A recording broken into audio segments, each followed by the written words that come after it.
अस्सलामुअलैकुम, this is Moeed Pirzada in Washington, United States. Hindustan Pakistan बरसग़ीर में अब हम 19 फरवरी 2026 और जुमेरात की सुबह की तरफ बढ़ें। सबसे पहले आपको माह रमज़ान मुबारक हो। अब 19 फरवरी का जो दिन शुरू हो रहा है, इसकी हिंदुस्तान के लिए, पाकिस्तान के लिए, अमेरिका के लिए, इज़राइल के लिए, मशरिक़ वस्ता के लिए मुख्तलिफ़ वजूहात की वजह से इसकी बड़ी अहमियत है, जिसका मैं एक-एक करके आपके सामने ज़िक्र करूँगा।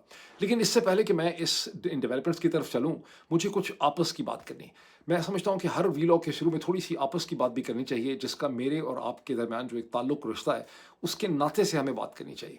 अब ऐसे बहुत से लोग इस चीज़ को समझते हैं, एप्रिशिएट भी करते हैं, लिखते भी हैं कि मेरा और आपका ताल्लुक जो है वो एक इंटेलेक्चुअल अवेयरनेस का ताल्लुक है, और मेरी इस चैनल के ऊपर कोशिश ये है कि पाकिस्तान के शहरियों को दुनिया भर में जहाँ कहीं भी पाकिस्तानी ओरिजिन लोग हैं, उनको एक अवेयरनेस दी जाए, कॉग्निजेंस दी जाए, उनको मामलात की, सियासत की, दुनिया के मामलात की उनको एक बेहतर अंडरस्टैंडिंग दी जाए। और मैं ये समझता हूँ कि इनकलाब जिसे लोग समझते हैं कि फ्रेंच रेवोल्यूशन जो है वो सड़कों पे शायद तोड़-फोड़ करने से आता है। मैं समझता हूँ कि इनकलाब उस वक़्त आता है जब लोगों के ज़हन बदल जाते हैं, जब लोग चीज़ों को बेहतर तौर पे समझ सकते हैं, और हुकूमतें, सियासतदान, फ़ौज, जनरल इंटेलिजेंस एजेंसी और मीडिया उनको बेवकूफ़ नहीं बना सकते।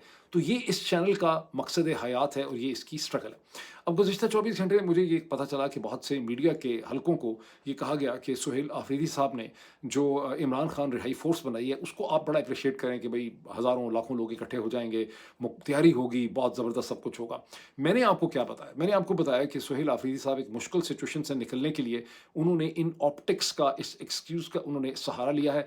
अदरवाइज़ पाकिस्तान तहरीक-ए-इंसाफ के पास बहुत बड़ी सफिशिएंट स्ट्रीट पावर एग्ज़िस्ट करती थी, लेकिन उसकी जो टॉप लीडरशिप थी, वो तज़ब्ज़ुब का शिकार रही, उनकी मजबूरियाँ थीं, वो कुछ सियासी फ़ैसले ना कर सके, उनकी लिमिटेशंस थीं, और वो भी मैंने आपको मसलसल एक्सप्लेन करने की कोशिश की है। फॉर इंस्टेंस मैं ये एक्सप्लेन करता हूँ अब तक कि मैं ये समझता हूँ कि सुहेल आफरीदी साहब बहुत सच्चे हैं, बहुत सिंसियर हैं, लेकिन उनके पास उस तरह से ताकत नहीं है as chief minister Khyber Pakhtunkhwa, because पूरे के पूरे सिस्टम को पाकिस्तान की इंटेलिजेंस एजेंसी आईएसआई जो है, वो उसको हर लेवल पे कंट्रोल करती है, डिस्ट्रिक्ट मैनेजमेंट के लेवल पे, पुलिस के लेवल पे, पैरामिलिट्रीज़ के लेवल पे, अदालतों के लेवल पे, जज साहिबान के लेवल पे, session court, high court, bar association. तो मैंने ये सारी सिचुएशन आपके सामने एक्सप्लेन की, लेकिन बहुत से और लोगों ने जो है उन्होंने बताया कि जनाब एक बहुत बड़ी कामयाबी जो है सुहेल आफरीदी साहब ने बहुत बड़ा स्टेप जो है उठा लिया है। अब यही जो वजह है, जो मेरे इस चैनल में और बाकी चैनल्स में फ़र्क है, जिसकी वजह से ये चैनल नंबर 1 टारगेट है पाकिस्तान की इंटेलिजेंस एजेंसी आईएसआई का, जिनको अब से कई महीने पहले ये टारगेट और मैंडेट और फाइल दी गई कि क्रश दिस चैनल। ठीक, अब उसमें उन्होंने बड़ी एडवांसमेंट हासिल कर ली है, उसकी तफ़सीलात का मैं ज़िक्र आपसे करता, बहुत से तरीके हैं उनके पास। फॉर इंस्टेंस रावलपिंडी के अंदर एक सिग्नल उन्होंने टावर बनाया हुआ है, हज़ारों लोग इसके ऊपर काम कर रहे हैं। ये उनकी एग्ज़िस्टेंस की सबसे बड़ी जंग है, पाकिस्तान के लोगों की आवाज़ को और उनके शऊर को दबाना। इसमें उनके पास बहुत से मेथड्स हैं, मैं उनका ज़िक्र भी करता रहूँगा। अभी मुझे आपसे रिक्वेस्ट करनी है 3-4 चीज़ों की, अगर जैसा कि आप में से बहुत से लोग ये चाहेंगे कि इस चैनल की आवाज़ को मुकम्मल तबाह होने से रोका जाए, और अगर आप चंद दिन से देखें कि किस तरह से इसको मसलसल सप्रेस किया जाता है, इसको भी जीवीएस को भी सप्रेस किया जाता है, इंग्लिश चैनल को भी सप्रेस किया जाता है। 3-4 स्टेप्स हैं जो आपको करने हैं। पहला तो ये है कि आपको हमेशा रोज़ाना एक दफ़ा मोईद पीरज़ादा के नाम से नई वीडियो को सर्च करें। उसमें उससे बड़ा फ़ायदा होगा कि आप डायरेक्टली वीडियो तक पहुँच सकते हैं, क्योंकि विज़िबिलिटी को ये रिड्यूस कर देते हैं। दूसरी चीज़ है कि कोशिश करें कि वीडियो को आखिर तक देखें। मेरी कोशिश होगी कि मेरी वीडियोज़ बहुत लंबी ना हों, 20 इक्कीस 22 मिनट की हो। वीडियो को आखिर तक देखें, बिकॉज़ ये अपने बॉट्स के ज़रिए आते हैं, इनके बॉट्स आते हैं, 1 मिनट देखते हैं, ड्रॉप हो जाते हैं, और यूँ जो वीडियो की एवरेज व्यू ड्यूरेशन होती है, एवीडी, उसको ये मुसलसल रिड्यूस करते रहते हैं। जब ये एवीडी को रिड्यूस करते हैं, तो वीडियो की विज़िबिलिटी ख़त्म हो जाती है। तो ये आप दूसरी चीज़ कर सकते हैं। तीसरी चीज़ मेरी रिक्वेस्ट है उन डायस्पोरा से, बिकॉज़ पाकिस्तान के अंदर इनका मैनिपुलेटिव कंट्रोल बहुत ज़्यादा है। लेकिन हमारी इस चैनल की बहुत सी व्यूअरशिप जो है वो कनाडा में है। हमारी जो बड़ी मार्केट्स हैं डायस्पोरास की, उसमें कनाडा है, उसमें यूनाइटेड स्टेट्स है, उसके अंदर बर्तानिया है, उसके अंदर नॉर्वे है, उसके अंदर ऑस्ट्रेलिया है, और फिर मुत्तहिदा अरब इमारात है और सऊदी अरब है। मुत्तहिदा अरब इमारात में भी इनका लगता है ख़ासा ज़ोर चलता है। वहाँ से भी बहुत ज़्यादा कंप्लेन आती है। लेकिन जो डायस्पोरास हैं, अगर वो ज़्यादा तादाद में इसे सब्सक्राइब करें, आप इसे रोज़ाना सर्च करें, कमेंट करें, और लोगों को कहें कि सब्सक्राइब करें, आखिर तक देखें, तो हम इस चैनल को बचा सकते हैं। अदरवाइज़ इनकी जो फाइल है ना कि crush this Moid Pirzada channel, वो बहुत तेज़ी से प्रोग्रेस कर रही है। अब हम इश्यूज़ के ऊपर आएँ। आपको पता है कि आज जो 19 तारीख का दिन है, इसमें अमेरिका के सदर डोनाल्ड ट्रंप का जो बोर्ड ऑफ पीस है, जिसके अंदर 20 से ज़्यादा ममालिक उसके मेंबर हैं, उनकी मीटिंग है, जिसमें $5 बिलियन किन ममालिक ने दिए हैं, उसका डोनाल्ड ट्रंप ऐलान करेंगे। उसके अलावा गज़ा के हवाले से इंटरनेशनल स्टेबलाइजेशन फोर्स आईएसएफ जो है, اس کا بھی اعلان ہوگا، جس کے حوالے سے ابھی تک صرف انڈونیشیا کا بیان سامنے آیا ہے کہ ان کے 8,000 ٹروپس جو ہیں وہ جون تک تیار ہو جائیں گے ISF میں سرو کرنے کے لیے۔ تو یہ بڑا امپورٹنٹ دن ہے مشرق وسطیٰ کے حوالے سے، فلسطینیوں کے حوالے سے اور ان تمام ممالک کے حوالے سے جنہوں نے اس میں شرکت کرنی ہے، اور پاکستان کے وزیر اعظم جناب شہباز شریف صاحب اور پاکستان کے foreign minister stroke deputy prime minister stroke Sindhi Ishaq Dar صاحب جو ہیں وہ اس وقت امریکہ جو ہے وہ موجود ہیں، جنہوں نے اس میں پارٹیسپیٹ کرنا ہے۔ اور ظاہر ہے کہ پریزیڈنٹ ڈونلڈ ٹرمپ کے لیے ایک بہت امپورٹنٹ انیشیٹو ہے۔ البتہ اسرائیل کے پرائم منسٹر جن کو یہاں ہونا چاہیے تھا، اور جیسے میں نے اپنے ویلاگس میں انالیسس سے آپ کو بتایا تھا کہ بینیامن نیتن یاہو جو 12 تاریخ کو یہاں آ گئے تو وہ اب یہاں نہیں ہوں گے، اور اب بینیامن نیتن یاہو جو ہیں وہ اس بورڈ آف پیس کی میٹنگ میں نہیں ہوں گے۔ وہ لعنت بھیجتے ہیں بیکاز سب چیزیں ان کے لیے کی جا رہی ہیں، ان کو اس کا اچھی طرح سے اندازہ ہے۔ پاکستان کے ڈیفنس منسٹر جو ہیں خواجہ آصف صاحب، ان کا فرانس 24 جو چینل ہے یورپ کا، اس میں ان کا ایک انٹرویو چھپا ہے، اور اس کے حوالے سے پاکستان میں جو ہیڈ لائن لگائی گئی ہے وہ یہ ہے کہ خواجہ آصف نے کہا ہے کہ پاکستان کا اسرائیل کو ریکگنائز کرنے کا کوئی موڈ نہیں۔ لیکن جب وہ اس انٹرویو کو آپ سنتے ہیں اور اس کی فائن لائن کو دیکھتے ہیں تو وہ اصل میں یہ کہہ رہے ہیں کہ ابھی نہیں، ہم کر سکتے ہیں اسرائیل کو ریکگنائز، لیکن ناٹ رائٹ ناؤ۔ ٹھیک ہے، میں نے آپ کو شروع میں کہا نا کہ میرا کام ہے کہ آپ کو آگاہی دیں، اور سسٹم کے کام ہے کہ آپ کو بیوقوف بنائیں۔ تو انہوں نے کہا کہ ابھی نہیں، بیکاز ہم تو 2 اسٹیٹ پیلسٹین سولوشن میں بلیو کرتے ہیں، اور جب 2 اسٹیٹ سولوشن ہمارے سامنے آ جائے گا تب ہم اسرائیل کو ریکگنائز کر سکتے ہیں۔ پھر ان سے سوال پوچھا گیا کہ کیا پاکستان اپنے ٹروپس کنٹریبیوٹ کرے گا انٹرنیشنل اسٹیبلائزیشن فورس ISF میں غزہ کے حوالے سے۔ انہوں نے کہا میں اس میں کوئی پرابلم نہیں دیکھتا اگر ٹرمز اینڈ کنڈیشن ٹھیک ہوں، بیکاز ہمارا تو فلسطینیوں کے ساتھ بہت پیار ہے، ہم ان کو پروٹیکٹ کرنا چاہیں گے۔ ہم 2 اسٹیٹ سولوشن کے اندر کوئی بھی چیز جو 2 اسٹیٹ سولوشن کو مضبوط کرتی ہے یا اس کے راستے میں جاتی ہے، ہم اس میں ہر طرح سے مدد کرنے کو تیار ہیں۔ یہ کہا ہے خواجہ آصف صاحب نے۔ اب حقیقت کیا ہے؟ حقیقت کو بتانے کے بہت سے طریقے ہیں، لیکن گزشتہ 24 گھنٹے میں، یہ کہیں 12 گھنٹے میں، دو کم از کم میں نے بہت ہی تابڑ توڑ قسم کے آرٹیکل اور انالیسس دیکھے ہیں، ایک واشنگٹن پوسٹ میں، دوسرا نیو یارک ٹائمز میں۔ یہ دو نہیں ہیں، یہ چھپے تو شاید 20 ہوں گے، لیکن میں دو کا ذکر کرتا ہوں۔ واشنگٹن پوسٹ میں ایک انالیسس چھپا ہے جو یہ کہتا ہے کہ امریکہ کی ڈونلڈ ٹرمپ کی انتظامیہ نے اسرائیل جو کچھ کر رہا ہے ویسٹ بینک کے ساتھ، اور جس طرح سے اس کو اسٹیپ بائی اسٹیپ انیکس کر رہا ہے اور 2 اسٹیٹ سولوشن کا گلا گھونٹا جا رہا ہے، اس پہ امریکہ کی ایڈمنسٹریشن نے کسی بھی قسم کا کوئی میننگ فل ریئیکشن نہیں کیا۔ اس کا مطلب یہ ہے کہ واشنگٹن نے اس کو گرین سگنل کر دیا۔ پھر واشنگٹن پوسٹ کا انالیسس یہ کہتا ہے کہ جب نیتن یاہو یہاں پہ آئے ڈونلڈ ٹرمپ سے ملنے کے لیے فروری کی 11-12 تاریخ کو، تو اس سے ایک دن پہلے ان کی جو سیکیورٹی کیبنٹ تھی اس نے ایک خفیہ میٹنگ کر کے، اور پھر بعد میں خبر لیک کی گئی، انہوں نے ویسٹ بینک کے جو لینڈ رجسٹریشن، ایکوزیشن، ٹرانسفر کے قوانین ہیں جو 1967-68 سے جارڈن نے بنائے تھے، ان کو انہوں نے تبدیل کر دیا۔ میں نے آپ کو ایک سے زیادہ ویلاگ میں اس کا ذکر کیا تھا، اور میں نے آپ کو کہا تھا کہ یہ ایک دن پہلے اس خبر کو لیک ہی اس لیے کیا گیا ہے کہ اس کو ایک ٹیسٹ بیلون کے طور پہ دیکھا جا رہا ہے کہ اس کو ایک تھپڑ مارا ہے امریکہ کے منہ پہ، اور یہ کہ ڈونلڈ ٹرمپ کی انتظامیہ اس پہ کیسے ریئیکٹ کرتی ہے۔ اخبار یہ کہتا ہے کہ اس کے بعد ڈونلڈ ٹرمپ نے اس کے اوپر کوئی پوزیشن نہیں لی۔ ڈونلڈ ٹرمپ کے وائٹ ہاؤس کی طرف سے ایک میٹھی سی کمزور قسم کی اسٹیٹمنٹ ایشو کر دی گئی کہ پریزیڈنٹ ویسٹ بینک کی انیکسیشن کے خلاف ہیں، انیکسیشن ایکسیپٹیبل نہیں ہے، لیکن اس کا کوئی مورل افیکٹ نہیں ہوا، اور اس بینجامن نیتن یاہو نے اس کا یہی مطلب نکالا کہ امریکہ کی رضامندی اور تائید میرے ساتھ ہے۔ واپس پہنچ کے انہوں نے، ان کی کیبنٹ نے اس کو اپروو کر دیا، اور اب یہ جو نئے قوانین بنائے گئے ہیں land registration, land acquisition, land transfer اور اس کی اونرشپ کے حوالے سے، اس پہ امپلیمنٹیشن اور عمل درآمد کا کام جو ہے وہ شروع کر دیا گیا۔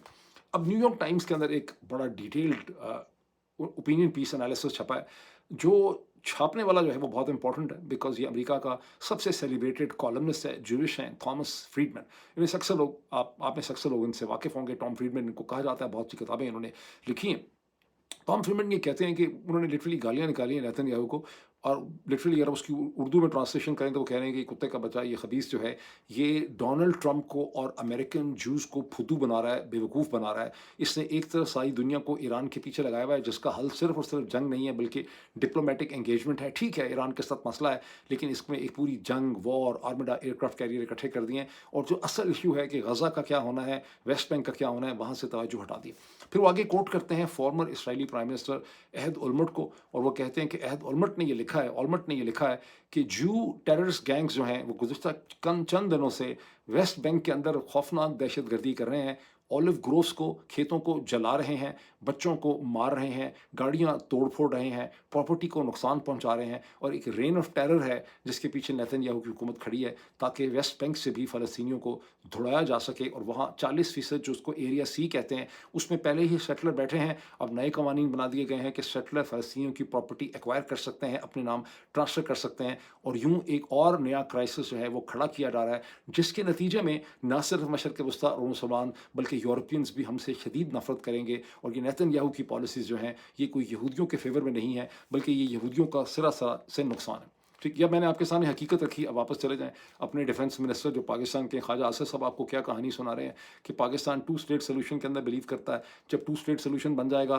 तो फिर हम इसे कहते हैं हम ट्रूप्स भी भेजने को तैयार हैं और फिर हम इसराइल को रिकॉग्नाइज़ करने को भी तैयार हैं। अपने आप से सवाल पूछें, जो स्कूल के बच्चे अमेरिका में जब वापस आते हैं ना तो उनको एक उनके स्कूल ने एक होम असाइनमेंट दी हुई होती है। आपकी होम असाइनमेंट ये है, अपने आप से सवाल पूछें कि पाकिस्तान की हुकूमतें, सियासतदान, फ़ॉरेन ऑफिस, मिलिट्री, मीडिया आप सबको मुसलसल बेवकूफ़ और फुद्दू बनाने की क्यों कोशिश करते हैं? इसलिए मेरा जवाब भी सुन लें, मेरा जवाब ये है, जिस दिन आपने बेवकूफ़ बनने से इनकार कर दिया, उस दिन इनकलाब आ जाएगा। उस दिन आपको अपनी तबक़ाती कशमकश का, इनकम इनइक्वालिटी का, तारीख़ के जबर का, आपकी जेब से जो पैसा निकाला जा रहा है, आपके टैक्सेस का क्या हो रहा है, उन तमाम चीज़ों को आपको समझ आ जाएगा। आपको समझ आएगा कि लड़ाई यहूदी के साथ नहीं है, लड़ाई हिंदू के साथ नहीं है, लड़ाई सिख के साथ नहीं है, लड़ाई हमेशा अंदर होती है और अंदर होती है तबक़ात की लड़ाई और तबक़ात की जो तबक़ाती कशमकश है कि वो जो इकोनॉमिक्स जिनके हाथ में पर्स है, जो आपके पैसे के ऊपर, क्योंकि 25 करोड़ लोग मेहनत कश जो काम करते हैं, आपकी जेब से पैसा निकाल के जहाज़ खरीद रहे हैं। अभी आपने देखा है कि वो पंजाब में कह रहे हैं कि वीआईपी मूवमेंट के लिए एक जहाज़ खरीदा गया है, आ गया है, उसके बारे में सवाल उठाए जा रहे हैं। पंजाब की हुकूमत कोई उसकी बात नहीं कर रही, जिसकी कीमत 1000 या 1100 करोड़ से ज़्यादा उस जहाज़ की कीमत बताई जा रही है, जो इस वक़्त पंजाब की चीफ़ मिनिस्टर जनाब मोहतरमा मरियम नवाज़ साहिबा के ज़ेरे इस्तेमाल है। तो एक इंग्लिश का स्टेटमेंट याद कर लें कि they will rule you as long as they can fool you. They can rule you as long as they can fool you. अच्छा, आगे चल, हिंदुस्तान में जो अभी दिन शुरू हो रहा है 19 फरवरी का, बहुत इंपॉर्टेंट एक समिट हो रहा है हिंदुस्तान का। हमें हर होती रहती हैं हिंदुस्तान में चीज़ें, लेकिन ये जो इंडिया एआई इम्पैक्ट समिट है, यानी India artificial intelligence impact summit जो है, इसकी गैर मामूली अहमियत है। इस वक्त दुनिया में आर्टिफिशियल इंटेलिजेंस से ताल्लुक़ रखने वाले जितने डिसीजन मेकर्स हैं, एग्जीक्यूटिव हैं, एंटरप्रेन्योर हैं, साइंटिस्ट हैं, एंटरप्रेन्योर्स, सोचने वाले, लिखने वाले, उनकी बहुत बड़ी शायद ही कोई ऐसा होगा जो इस वक्त हिंदुस्तान के अंदर मौजूद ना हो, न्यू दिल्ली के अंदर जहाँ ये समिट हो रहा है। और उसमें बिल गेट्स भी मौजूद हैं, उनके हवाले से खासी कंट्रोवर्सी भी चल रही थी जिसको मैं एक्सप्लेन करता हूँ। लेकिन इसके साथ एक बड़ी इंटरेस्टिंग चीज़ हुई है कि ट्रंप एडमिनिस्ट्रेशन ने एक नया इनिशिएटिव लिया है जिसको कहा जा रहा है पैक्स सिलिका। वो कह रहे हैं कि ये चीन के खिलाफ नहीं है, तो वो चीन के खिलाफ है बिकॉज़ दुनिया की जितने रेयर अर्थ की सप्लाई आ रही थी सिलिकॉन वैली को, वो चीन से ही प्रिडोमिनेंटली आ रही थी। तो और अब ये है कि चीन पे डिपेंडेंस को कम करना है। लेकिन वो कह रहे हैं कि नहीं, ये अमेरिका की, ये कहने की बात है ना कि ये अमेरिका की सप्लाई चेन जो है सिलिकॉन वैली, उसको सिक्योर करने के लिए ये हमारा कॉम्पैक्ट है और इसमें अब तक दुनिया के 10 या 11 ममालिक इसका मेंबर बन चुके हैं। पैक्स सिलिका जैसे एक टर्म इस्तेमाल होती थी, पैक्स अमेरिकाना, ये पैक्स सिलिका है और पैक्स सिलिका में अब हिंदुस्तान ने भी उसका वो मेंबर बन गया है। इसके बाकी मेंबर्स जो हैं वो कौन है? इसके मेंबर हिंदुस्तान के अलावा जापान है, साउथ कोरिया है, ऑस्ट्रेलिया है, नीदरलैंड्स है, सिंगापुर है, बरतानिया है, कतर है, मुत्तहिदा अरब अमारात है, कोई एक आध मुल्क और होगा जो मैं भूल गया। अब इसके साथ जो कंट्रोवर्सी बड़ी इंपॉर्टेंट चल रही है, आज के दिन जब मज़ीद इसकी आएँगी डेवलपमेंट्स तो इस एआई इम्पैक्ट समिट के हवाले से तो मैं मज़ीद उनको ज़िक्र करने की कोशिश करूँगा। लेकिन एक बड़ी इंटरेस्टिंग चीज़ चल रही थी 2 दिन से कि माइक्रोसॉफ्ट के जो फाउंडिंग चेयरमैन हैं, जो अब माइक्रोसॉफ्ट को रन नहीं करते और बिल गेट्स फाउंडेशन के जो हेड हैं जनाब बिल गेट्स फाउंडेशन को, और जो बिल गेट्स हैं, बिल गेट्स के बारे में ये खबर थी कि बिल गेट्स को हटा दिया गया है और वो इस एआई इम्पैक्ट समिट जो है हिंदुस्तान में, उसके जो की नोट स्पीकर हैं वहाँ पे वो नहीं बोल सकेंगे बिकॉज उनका नाम भी छप गया था जब एफबीआई ने और जस्टिस डिपार्टमेंट ने फाइल्स लीक की एप्स्टीन, जेफरी एप्स्टीन के हवाले से, उसमें बहुत से लोगों के नाम आ गए। लेकिन अब गेट्स फाउंडेशन ने, और वाकई उनका नाम हटा दिया गया था, लेकिन अब ज़ाहिर है कि बिहाइंड द सीन्स उसकी उन्होंने बाजू मरोड़ी है हिंदुस्तान की, ये जो भी एआई समिट ऑर्गेनाइज कर रहे हैं उनकी। और अब गेट्स फाउंडेशन ने ये ऐलान किया है कि नहीं, आज के दिन में बिल गेट्स जो हैं वो इस समिट के की नोट स्पीकर में अपना अपना जो स्पीच है वो करेंगे जिस तरह से उन्होंने करनी थी। अब चूंकि ये जिक्र टेक्नोलॉजी का हो रहा है, इसके साथ एक बड़ी इंटरेस्टिंग खबर आप नोट करें। यहाँ पर एक बहुत बड़ा झगड़ा ये है, जहाँ सिलिकॉन वैली की सप्लाई चेन का इश्यू है, वहाँ दूसरी साइड से एक बहुत बड़ा झगड़ा है। जिस तरह चीन कहता है ना कि मैं चीन से रेयर अर्थ मेटल्स या सप्लाई चेन आ रही है सिलिकॉन वैली के लिए। दूसरी तरफ ये है कि जो लेटेस्ट एडवांस चिप्स हैं, उनका जो डिज़ाइन है, वो अभी भी अमेरिका में होता है, जिसमें एनवीडिया की तरह की कंपनीज़ जो हैं, उनका बड़ा डोमिनेंट रोल है। और इश्यू ये है कि अमेरिका किस-किस को ये एडवांस एआई चिप्स जो है, वो देगा, और चीन को ये चिप्स चाहिए। और अभी जो मुज़ाकरात हुए हैं ट्रेड के, आपने उसमें देखा कि चीन की डिमांड ये है कि हमारी अनइंटरप्टेड सप्लाई होनी चाहिए एडवांस एआई चिप्स की, ठीक? अब ताहनून ताहून ताहून बिन ज़ाइद अल नहयान एक बिज़नेसमैन है, रॉयल फैमिली के मेंबर हैं, मोहम्मद बिन ज़ायद एमबीज़ी की फैमिली से उनका ताल्लुक है। ताहून बिन ज़ाइद अल नहयान, खबर यह है कि ताहून बिन ज़ाइद अल नहयान जो हैं, उन्होंने चंद महीने पहले जो वर्ल्ड लिबर्टी फाइनेंशियल है, जिसके साथ ट्रम्प फैमिली का भी ताल्लुक है, और जिसको हेड करते हैं एक नौजवान जिनका नाम है ज़ैक विटकॉफ, जिनकी उम्र 30, 31, 32 बरस है। पाकिस्तान के army chief general Asim Munir के साथ उनकी बहुत ज़्यादा एक फाइनेंशियल या एक कॉर्पोरेट किस्म की उनकी दोस्ती है। ये 10 मई को भी पाकिस्तान में मौजूद थे जब जंगबंदी हुई, और इनका बड़ा रोल है पाकिस्तान और अमेरिका और ट्रम्प एडमिनिस्ट्रेशन के जो मामला हैं उनको सेटल करने में। ज़ैक विटकॉफ साहिबजादे हैं किसके? स्टीव विटकॉफ के। स्टीव विटकॉफ जो है ना, वो डोनाल्ड ट्रम्प की मूंछ का जो है ना बाल है, और हर मामला जो है उसकी ट्रबल शूटिंग वो कर रहे हैं। गज़ा में भी उनकी ज़रूरत है, ईरान के साथ भी उनकी ज़रूरत है, इजिप्ट के साथ भी ज़रूरत है, सऊदी अरब के साथ ज़रूरत है। सारा जो मसला ही है मशरिक़ वस्ता का है। और जो अभी मस्कत ओमान में यूएस ईरान टॉक्स हुई, वो भी स्टीव विटकॉफ और जॉर्ज कुशनर करा रहे थे। फिर जेनेवा में जो सेकंड राउंड हुआ है, वो भी स्टीव विटकॉफ और जॉर्ज कुशनर जो है अमेरिका की तरफ से, उन्होंने उसमें पार्टिसिपेट किया। वर्ल्ड लिबर्टी फाइनेंशियल के एक्चुअल जो स्प्रेडशीट है, उसमें डोनाल्ड ट्रम्प की फैमिली का कोई शेयर नज़र आता है या नहीं, लेकिन अखबारात सारे अमेरिका में कह रहे हैं, और ये जितने भी हैं, कि इसमें ट्रम्प फैमिली के भी शेयर्स हैं।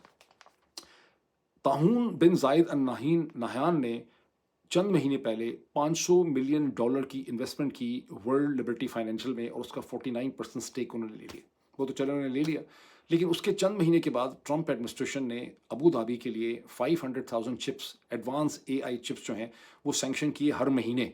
ठीक है, अब इसमें इस वक्त अमेरिका के अखबारों में ये एक डॉट कनेक्टिंग हो रही है कि ये दोनों चीज़ें जो है वो आपस में कनेक्टेड है। इस तरह से इस वक्त मामला जो है अमेरिका के जो है वो सेटल हो रहे हैं। चलें, ये तो हो गई बात। अब जब कोई ज़िक्र हो गया अबू धाबी का, तो थोड़ा-सा ये भी ज़िक्र हो जाए कि मोहम्मद बिन ज़ायद की खबर उड़ गई थी कि मोहम्मद बिन ज़ायद जो हैं, वो उनकी डेथ हो गई है। विकिपीडिया में तो कह दिया गया था डेथ हो गई है। अदरवाइज़ ये था कि उनकी सेहत ख़राब हो गई है। ट्विटर पे लोग कह रहे थे कि जनरल आसिम मुनीर से जैसी उनकी मुलाकात हुई, उनको हार्ट अटैक का दौरा पड़ गया। लेकिन अब अमेरिका के बहुत ही प्रोमिनेंट जो कांग्रेसमैन हैं, लिंडसे ग्राहम, उनके साथ एमबीसी की मुलाकात हुई है, और लिंडसे ग्राहम ने ट्वीट किया, उन्होंने कहा कि एमबीसी बिल्कुल भले चंगे हैं, कि उनकी सेहत के बारे में सारी खबरें जो हैं बड़ी गलत किस्म की हैं।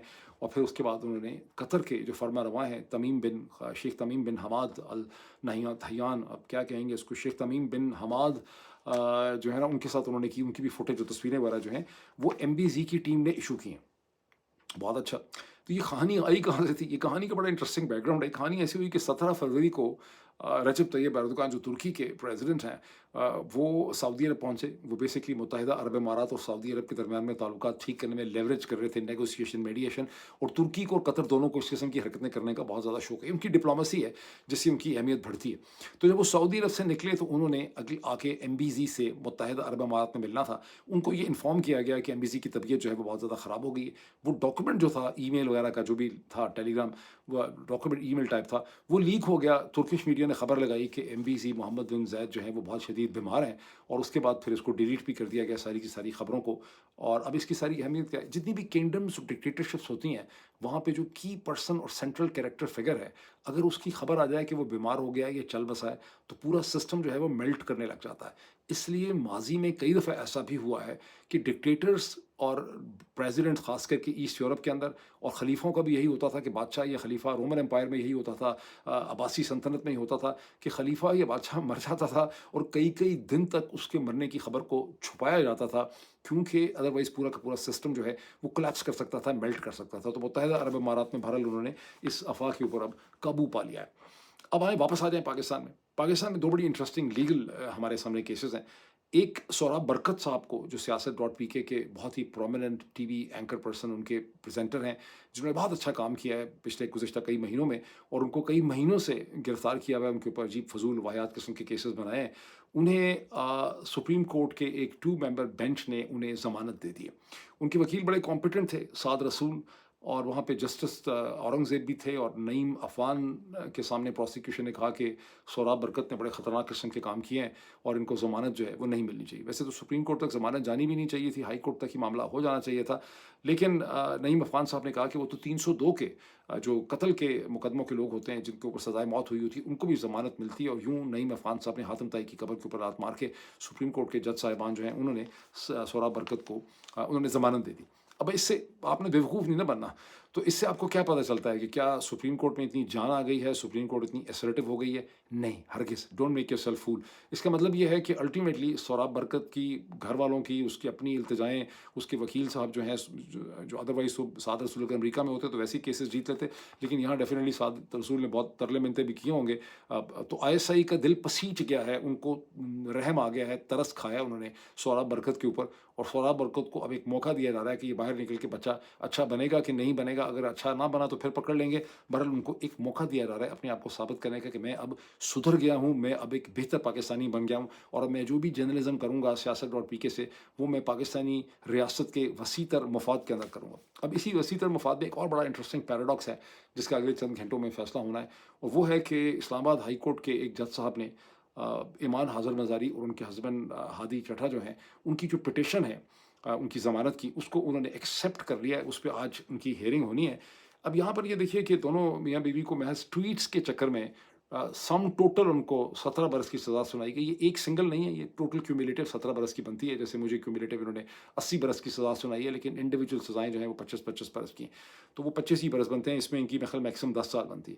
تو ان کے اس ایشو کے اوپر یورپین یونین نے، پوری دنیا نے، Amnesty international, human right watch, اقوام متحدہ، یورپین یونین، ہر بندے نے، ہر انسٹیٹیوشن جو ہے اس پہ دہائی دے چکا ہوا ہے۔ اب دیکھنا یہ ہے کہ کیا آج کے دن میں، اب ظاہر ہے اسلام آباد ہائی کورٹ کی کوئی آج کل آپ کو پتہ ہے کہ عدالتوں کی کوئی حالت نہیں ہے، تو اب اسلام آباد ہائی کورٹ میں کیا ان کو ریلیف ملے گی؟ میرا دیکھنا ہے کہ ریلیف ملتی ہے کہ نہیں ملتی، میرا خیال ہے کہ ریلیف ملے گی، اور یہاں پر ایک رحم کھایا جائے گا، لیکن اس لیے نہیں کھایا جائے گا کہ اسلام آباد ہائی کورٹ کو صرف ایک ٹول کے طور پہ استعمال کیا جا رہا ہے۔ اسلام آباد ہائی کورٹ نہیں ریلیف دے گی، ریلیف تو آئی ایس آئی دے گی، یہ ججمنٹ کر کے کہ بھئی اس کے بعد یہ باہر نکل کے اچھے بچے بن جائیں گے میاں بیوی کہ نہیں بنیں گے، تو that remains to be seen, جس کا اگلے چند گھنٹوں میں فیصلہ ہوگا، پھر ہم اس پہ مزید کامنٹ ہو سکتا ہے ان کو لگے کہ نہیں یہ خطرناک لڑکی ہے، یہ نہیں چھوڑے گی، پھر اس کو سپریم کورٹ تک ہی جانا پڑے گا، پھر وہاں سے ریلیف دلائیں گے، لیکن یہ اس وقت کے حالات ہیں۔ اب اتنا ہی، پھر آپ سے ملاقات ہوتی ہے، تھینک یو۔